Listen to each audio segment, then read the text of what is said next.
Immerse yourself in the profound insights offered by Father Chuck Belmonte as he delves into daily reflections on various gospel passages from the Bible. February 19, Monday. The sacrifice that pleases God is a contrite heart. St. Josemaría. In what can we take glory? I am nothing but wretchedness. If I have anything that is acceptable, it comes from God. And this isn't false humility. With my human intellect, in God's presence, all I see is wretchedness. I see it as clearly as 2 + 2 = 4, but I have God's grace. I can do all things in Him who strengthens me, and I struggle to convert my wretchedness into something divine. Everyone who struggles is on the road to sanctity. My children, make good use of this light from God because, as you have heard me say many times, even though God doesn't want our shortcomings, nevertheless He uses them to help our humility and our sanctification. Our faults serve to reveal the inadequacy of our human condition. We are like the servant in the parable who had no way of repaying his master.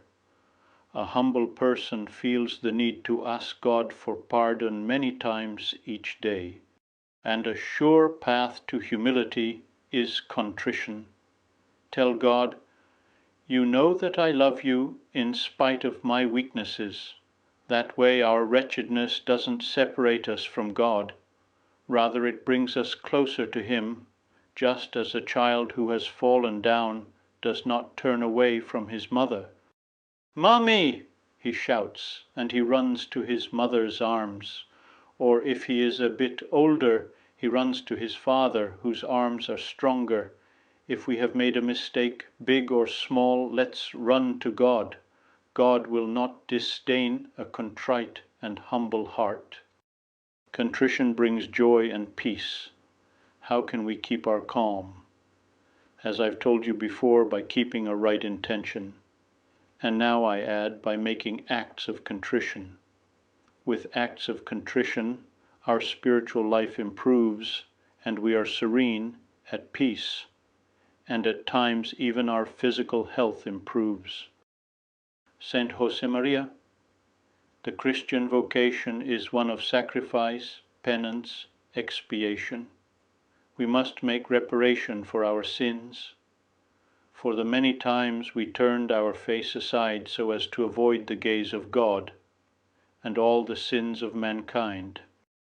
We must try to imitate Christ, always carrying about in our body the dying of Christ, His abnegation, His suffering on the cross, so that the life also of Jesus may be made manifest in our bodies.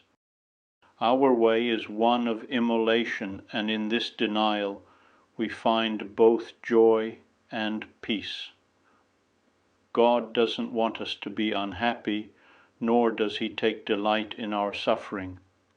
He is not a tyrannical master or a rigid and implacable judge. He is our Father.